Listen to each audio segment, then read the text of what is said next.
Hey guys, it's Jill and welcome to my booktube channel. This video is going to be another bookish vlog. I have so much fun doing these videos, and today I want to go book shopping for a new release that I've been anticipating. I'll also do a reading vlog of that book, spoiler free, and I think a different day I also want to go book thrift shopping, so I'll bring you along with that as well, and then any other book activities that I do within the next few days I'll definitely show. I'll probably be heading out soon, and I'll see you guys at the bookstore.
Hi guys, back from the store, and I know you already saw it, but I got Not in Love by Ali Hazelwood. This is her new release.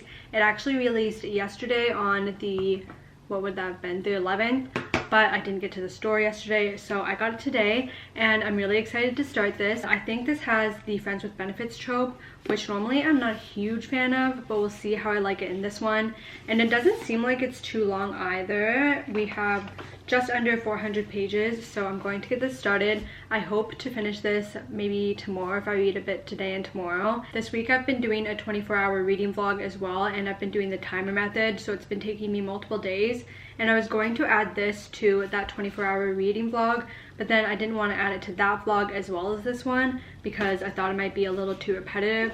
So I'm just going to keep this book out of that video, I think. But other than that, I'm going to start this now, and I will give you updates really soon on my thoughts.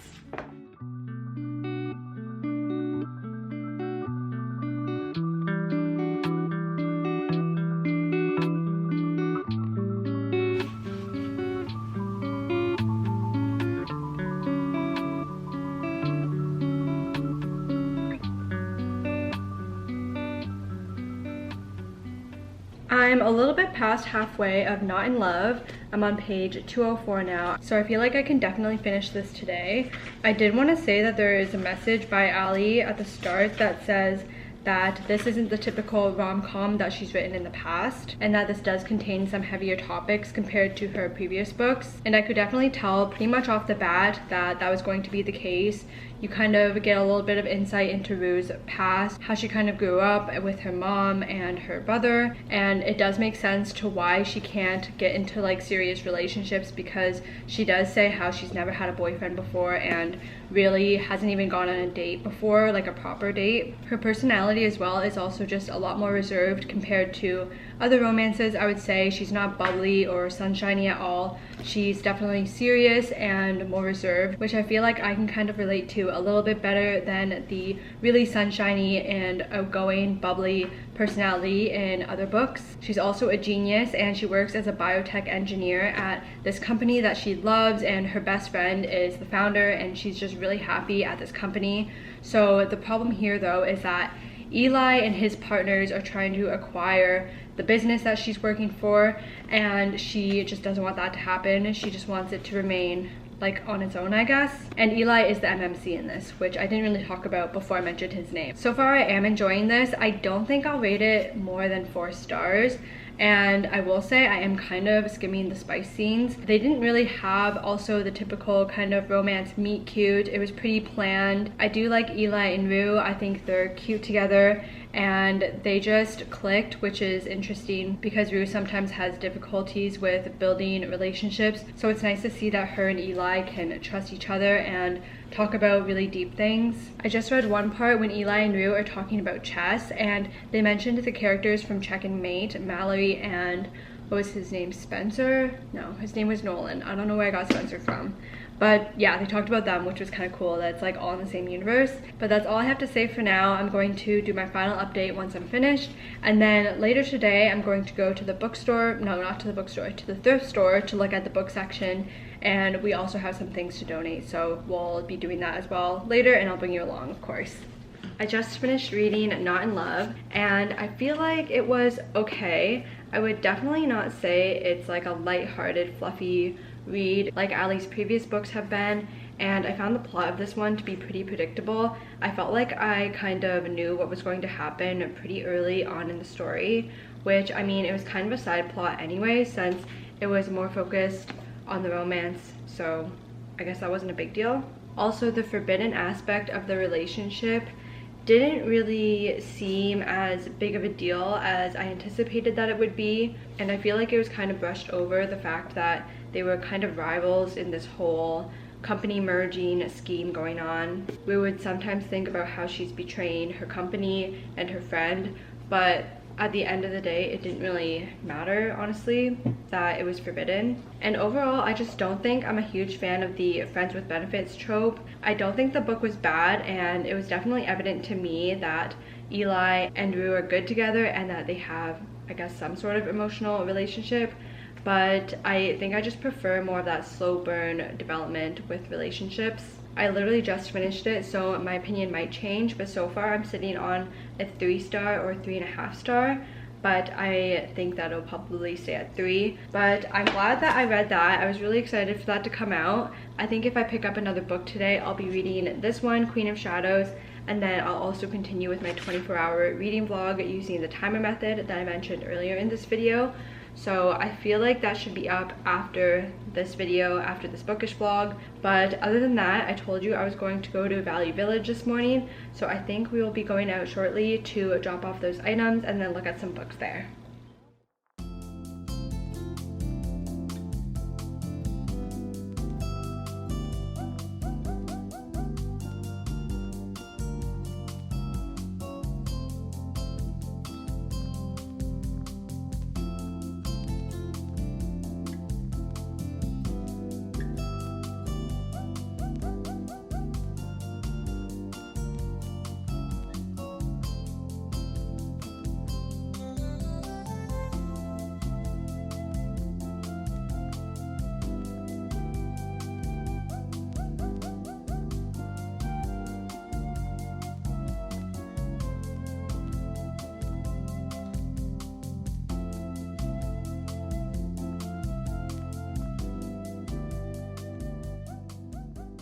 Back from the thrift shop, and honestly the selection wasn't as good as what I've seen in the past at this particular store, but I did find 2 books and they were both $6.99, which was more expensive than I remember. I remember the max price being like $5.99, so that's a little interesting. But the first book that I saw was City of Bones, and I think I've mentioned it in previous videos, but I did buy the whole series of this at the thrift store previously. I think that was like last year at this point now, but they did not have the first book, this one. And also when I went to Indigo to get this one, they didn't have the same covers as all of the rest, which I didn't want to have a different cover for the first book and then all the rest of them be the same. So I was waiting to find this one in person and I finally did, so I was really happy. This is a hardcover though, and all the rest are paperbacks, which is like a little weird, but it's not that big of a deal to me. So I'm really excited to now be able to start the Mortal Instruments series. Then this next book I got, it was called Autobiography. This is by Christina Lauren, and I've read a few books by Christina Lauren. I feel like I have them here actually. I have The Unhoneymooners, The Soulmate Equation, Love in Other Words. I think those are the 3 that I've read by them, and this cover really just caught my eye, so I'm excited to read this. It seems like in this, the MMC is having to write a draft of a book in 4 months, and then it seems like he meets another guy who won this kind of contest thing the year before and is now a mentor. So we kind of have like mentor-mentee situation maybe, and then the MMC falls for this guy. So it seems really interesting, and I feel like I'll pick this up pretty soon. So those are the 2 books that I found today. I'm going to put it on my book cart here. I feel like for the rest of the day, I'll probably just be working on that 24-hour reading vlog video and reading the Queen of Shadows book. So I'll leave you guys for today, but I'll see you guys tomorrow with more book things to do. This morning I thought I would write in my gratitude journal. It is essentially like the 5-minute journal. You write a few prompts or you answer a few prompts in the morning and then a few at night. The last time I wrote in this was March 13th, so it's been a few months. So for the morning, you write 3 things that you're grateful for, and then in the evening, you write the highlight of my day and then the main takeaway from the day. And then every day, it's the same prompts. But yeah, I do enjoy this. I don't know why it's been so long since I've last written in it. I want to get into the habit of writing in this again. And this also came with really cute stickers. I think I'll use one of them today since it's been a while that I haven't done this. I'm going to use this cute little take a break sticker. Put it in here. The date today, June 14th.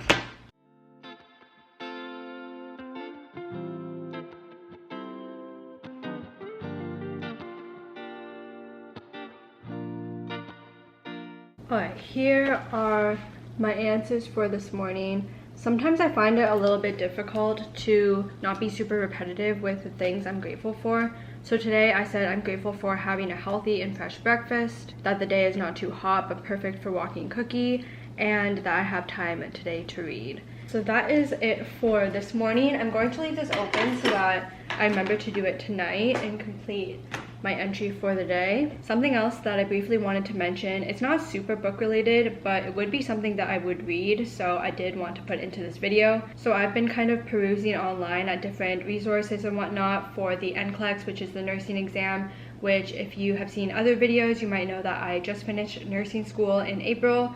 So now I'm preparing for the exam, and I've been looking at this NCLEX study notebook by Nurse in the Making, which I've heard really great things about. They also have a bunch of flashcards and stuff, but they're honestly pretty expensive, so I would probably just get this study notebook and not the flashcards. It looks like this, so it has study calendars, must-know signs and symptoms, note-taking templates and practice questions, and it's updated for the next gen NCLEX. So this is a little bit of what you would get inside. And I just haven't decided whether or not this would be beneficial. I know it wouldn't be necessarily a make or break resource. I know most people use like UWorld or Archer, as well as the Mark K lectures, which I do have resources for those, and I do plan on getting UWorld or Archer eventually. I just haven't yet decided which one I want to get, but I feel like this might be useful as well. I don't know, I'm still pretty undecided on this, so I feel like I'll just hold off for now with ordering this, and then maybe I'll order it within the next few days or something. The last thing I wanted to mention in this little clip is that I downloaded on KU The Housemaid is Watching by Frida McFadden, which is the 3rd book in the kind of housemaid series that she has, and I don't know if I want to start that now or if I want to read Queen of Shadows, and I could maybe like almost finish this today. I feel like I'm kind of in a thriller mood right now, so I actually think I'll start with The Housemaid is Watching.